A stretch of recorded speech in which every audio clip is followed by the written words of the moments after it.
Bollywood silver screen presenting अवतार the way of water. कहानी की शुरुआत में हमें जैक सली को दिखाया जाता है जो पेंडोरा प्लेनेट पर है, जो उमाटिकाई लोगों का अब लीडर बन चुका है। यहाँ पर उसका पूरा परिवार है। जैक सली ने अब 2 बच्चों को भी अडॉप्ट कर लिया है। इसमें से जो लड़की होती है जिसका नाम किरी है, वो जैक की दोस्त डॉक्टर ग्रेस की ही बेटी है। जब वो अवतार के रूप में आई थी तो उसकी बेटी हुई थी, जिसके बाद उसकी मृत्यु हो गई क्योंकि उसने उमाटिकाई यानी कि इस प्लेनेट के लोगों का साथ दिया था। और अब जैक ने उसे अडॉप्ट कर लिया है। यहाँ पर एक इंसानी बच्चा भी होता है क्योंकि जब इंसान इस प्लेनेट को छोड़कर गए थे तो ये बच्चा यहीं पर रह गया था। और अब जैक और उसकी पत्नी इन सभी बच्चों का ध्यान रखते हैं। जिस तरह से जैक की पत्नी ने एक बार उसे यहाँ पर हर एक चीज सिखाई थी, जैक भी अपने बच्चों को उसी तरह से सिखाता है। एक रात को जब जैक अपनी पत्नी के साथ लेटा होता है, तभी वो आसमान में एक चमकते हुए सितारे को देखते हैं जिसकी रोशनी बहुत ज्यादा होती है। जल्दी ने समझ में आ जाता है कि ये कोई चमकता हुआ सितारा नहीं है, बल्कि ये इंसानों का स्पेसशिप है जो एक बार फिर से इनके प्लेनेट पर आ चुके हैं। अब जो इंसानों के स्पेसशिप होते हैं वो इनके प्लेनेट पर लैंड करते हैं, जिससे जंगल में आग लग जाती है, बहुत तबाही होती है। और अब स्पेसशिप के दरवाजे खुलते हैं जिसके अंदर से इंसान जो मशीन्स के अंदर बैठे होते हैं वो बाहर निकलते हैं। साथ ही बड़ी बड़ी मशीन्स भी होती हैं और इनके सामने जो कुछ भी आता है ये सबको कुचलते हुए लगातार आगे बढ़ते चले जाते हैं। जैक और उसकी पत्नी ये सब देखकर बहुत दुखी होते हैं, लेकिन वो इनकी मशीन्स और टेक्नोलॉजी के सामने टिक नहीं सकते, इसीलिए वो इनका विरोध नहीं करते।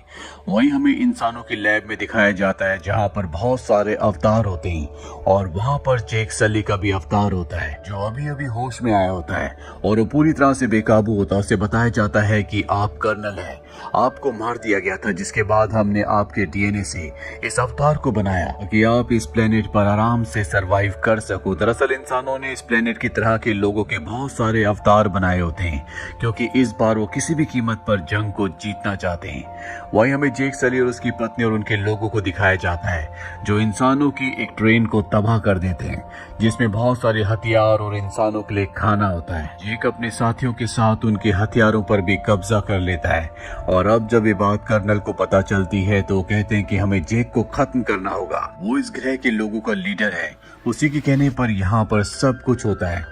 तभी यहाँ पर कर्नल की भी सीनियर ऑफिसर आ जाती है जो कर्नल को बताती है कि जब भी हम अपने फ्लाइंग ऑब्जेक्ट उन जंगलों में भेजते हैं तो वहाँ पर जो उड़ने वाले क्रिएचर्स हैं वो उनके ऊपर हमला करके उन्हें तबाह कर देते हैं। ये सुनने के बाद कर्नल तय करता है कि वो अपने साथियों के साथ जंगल में पैदल ही आगे बढ़ेगा।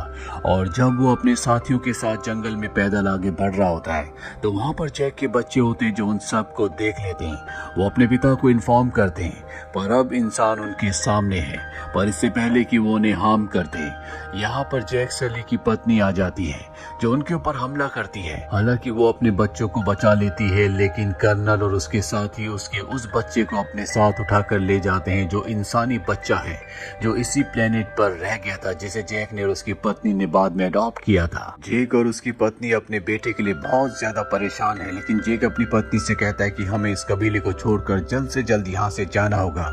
जो वो अवतार था वो कर्नल का था जिसके इंसानी रूप को मैंने मारा था, और अगर हम यहाँ से नहीं गए तो मेरी वजह से वो हमारे साथ साथ हमारे पूरे कबीले को भी खत्म कर देगा, इसीलिए हमें यहाँ से छोड़कर जाना होगा। जैक की पत्नी को भी जैक की बात समझ में आ जाती है, इसीलिए जैक अपने पूरे परिवार को उड़ने वाले क्रॉन्स पर लेकर यहाँ से निकल जाता है।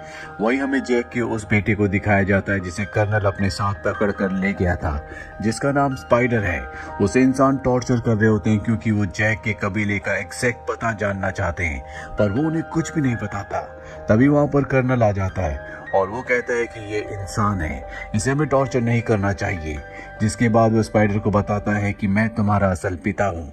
पिछली बार जब मैं इस ग्रह पर आया था तो मैं तुम्हें यहाँ पर छोड़कर चला गया था, जो मेरी गलती थी, पर अब मैं ऐसा नहीं करूँगा, मैं तुम्हें अपने साथ वापस ले जाऊँगा। ये सुनने के बाद स्पाइडर कर्नल की बात मान जाता है वहीं जैक सली को दिखाया जाता है जो अपने पूरे परिवार के साथ पानी में रहने वाले इस ग्रह के लोगों के पास पहुंचते हैं जो इनसे थोड़ा सा अलग होते हैं। वहां का जो लीडर आता है वो जैक से कहता है कि तुम यहाँ पर नहीं रह सकते क्योंकि तुम्हारा रहन सहन और हमारा रहन सहन पूरी तरह से अलग है।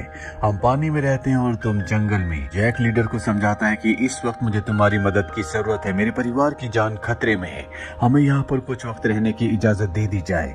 जिसके बाद जैक और उसके परिवार को यहाँ पर रहने की इजाजत मिल जाती है, लेकिन इन्हें पानी में रहना नहीं आता और ना ही यहाँ के रहने वाले लोग इन्हें पसंद करते हैं।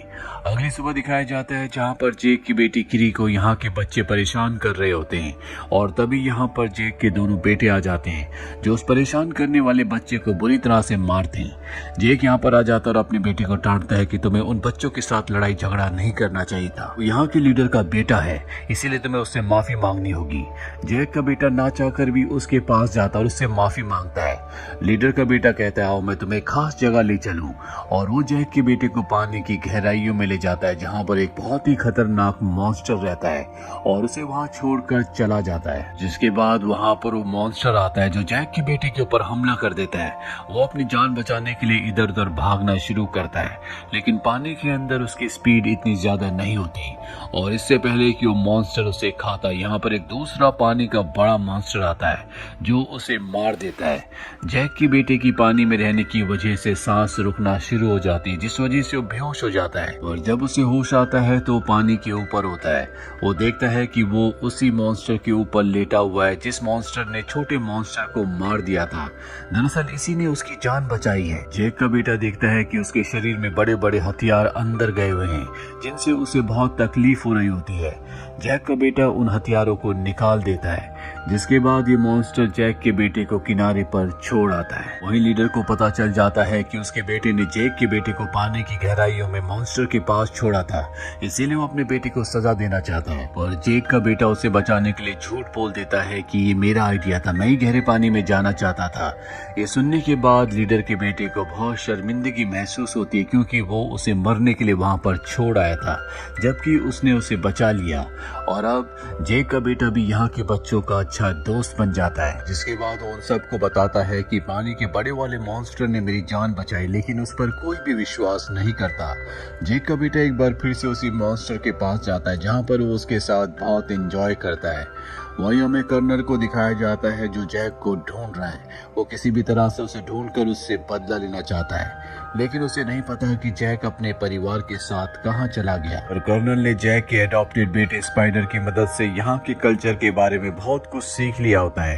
साथ ही अब वो इकरान के यानी कि उड़ने वाले पक्षी के ऊपर भी बैठकर फ्लाई कर सकता है, जिस पर बैठकर वो स्पाइडर के साथ एक आइलैंड पर पहुंचता है। वहाँ के लोगों को ये बंदी बना लेते हैं और उनसे पूछते हैं क्या तुमने जैक को देखा। वो जैक की फोटो भी उन्हें दिखाता है, लेकिन वो बताते हैं कि हमने इस शक्ल के किसी भी नावी को यहाँ पर नहीं देखा। कर्नल को इससे गुस्सा आता है और वो वहाँ के पानी की क्रिएचर को मार देता है, जिससे स्पाइडर को बहुत बुरा लगता है। वो कहता है ये सिर्फ मछली पकड़ने वाले नावी हैं, इन्हें कुछ नहीं पता। कर्नल उन लोगों से पूछना बंद कर देता है, लेकिन इस जगह को जलाकर वो निकल जाता है। इसके बाद वो कई और कबीलों के पास जाता है, पर उसे किसी भी कबीले से कोई भी इंफॉर्मेशन नहीं मिलती। वो कई नावी लोगों को मार देता है और अब जब इस समंदर के रास्ते जा रहे होते हैं तभी इनके सामने समंदर का एक बहुत बड़ा क्रिएचर जो अपने बच्चे के साथ तैर रहा होता है वो आता है। ये उसके ऊपर हमला करके उसे मार देते हैं, जिसके बाद ये उस क्रिएचर के मुंह के अंदर जाते हैं जहाँ से उसके दिमाग से ये एक लिक्विड निकालते हैं और ये लिक्विड इतना ताकतवर होता है जो भी इंसान इसे अपनी बॉडी में इंजेक्ट करेगा या पिएगा उसकी उम्र बहुत आराम से बढ़ेगी, यानी कि वो बहुत ज्यादा सालों तक जिंदा रहेगा और अर्थ पर इसकी जो कीमत होगी वो करोड़ों डॉलर्स में होगी। अब ये सब के सब लोग यहाँ से चले जाते हैं। अगले दिन वो कबीला जिसने जैक और उसके परिवार को उनके यहाँ पर शेल्टर यानी कि आसरा दिया है, वो इस मरे हुए क्रिएचर को देख लेते हैं और समझ जाते हैं कि ये सब कुछ जैक की वजह से हुआ है। वो जैक से कहते हैं कि तुम्हारी वजह से इंसान यहाँ तक पहुँच गए जो अब हमारी क्रिएचर्स को मार रहे हैं, जो हमारी दुनिया का हिस्सा है, लेकिन अब इंसानों को इसकी कीमत चुकानी होगी, इसीलिए हम उनके ऊपर हमला करेंगे। वहीं जैक की बेटी को दिखाया जाता है जो समंदर में एक बार फिर से अपने क्रिएचर से मिलने के लिए जाता है जिसने उसकी जान बचाई थी। वो देखता है कि वो पूरी तरह से निढाल पड़ा होता है क्योंकि उसकी बॉडी में इंसानों ने एक बहुत बड़ा डिवाइस इंजेक्ट कर दिया है, जिस वजह से वो हिल भी नहीं पा रहा होता, और अगर उसे यहाँ से मूव करना है तो उस डिवाइस को निकालना होगा। जैक का बेटा और कबीले के दूसरे बच्चे उस डिवाइस को निकालने की कोशिश करने लगते हैं और जल्दी इंसान भी इस जगह पहुंचने वाले हैं, क्योंकि वो इस क्रीचर को, जो कि बहुत बड़ा है, उसे मार के उसकी बॉडी का वो तरल पदार्थ निकालना चाहते हैं, जिससे इंसान की उम्र और भी ज्यादा बढ़ जाती है। जैक और कबीले के सभी लोगों को पता चल जाता है कि उनके बच्चों की जान खतरे में है, इसलिए सब के सब समंदर के उस हिस्से की तरफ बढ़ चलते हैं जहाँ पर बच्चे हैं। अब कर्नल इन सब बच्चों को देख लेता है और इससे पहले कि वो अपने लोगों के साथ उस जगह तक पहुंचता, बच्चे क्रीचर की बॉडी से उस डिवाइस को निकाल लेते हैं और उसे समंदर की गहराई में ले जाते हैं ताकि उस क्रीचर को छुपा सके। कर्नल के लोग बच्चों के ऊपर लगातार हमला कर रहे होते हैं और इसी हमले में कबीले का जो सरदार होता है उसकी बेटी की जान जाने वाली होती है, लेकिन जैक का बेटा उसे बचा लेता है। पर अब कर्नल और उसके लोग बच्चों को जाल में पकड़कर शिप में ले आते हैं। जैक भी अपने साथियों के साथ यहाँ पर पहुंच जाता है, लेकिन वो देखता है कि कर्नल ने बच्चों को शिप के फ्रंट पर बांधा होता है, इसीलिए उन पर हमला नहीं कर सकता। कर्नल जैक से कहता है कि अगर तुम अपने बच्चों की जिंदगी चाहती हो तो तुम्हें अकेले शिप पर आना होगा, और जैक इस बात के लिए मान जाता है क्योंकि वो अपने बच्चों को, अपने लोगों को बचाना चाहता है। पर इससे पहले कि वो शिप तक पहुंचता, वो क्रिएचर जो समंदर का सबसे बड़ा क्रिएचर है, जिसकी जान जैक के बेटे ने बचाई थी, वो इनके शिप के ऊपर कूदकर उस पर तबाही मचा देता है और यहाँ जैक और उसके साथियों को मौका मिल जाता है। वो कर्नल और उसके लोगों के ऊपर अपने साथियों के साथ मिलकर हमला कर देता है। इंसानों के बीच में और नावी लोगों के बीच में घमासान युद्ध हो जाता है, जिसमें बहुत सारे इंसान मारे जाते हैं, साथ ही कुछ नावी लोगों की भी मृत्यु हो जाती है। लेकिन इस लड़ाई में जैक के बेटे की हालत बहुत ज्यादा खराब हो जाती है और जल्दी उसकी भी मृत्यु हो जाती है, जिससे जैक की पत्नी को बहुत दुख होता है और अब वो कर्नल से अपने बेटे की मौत का बदला लेना चाहती है।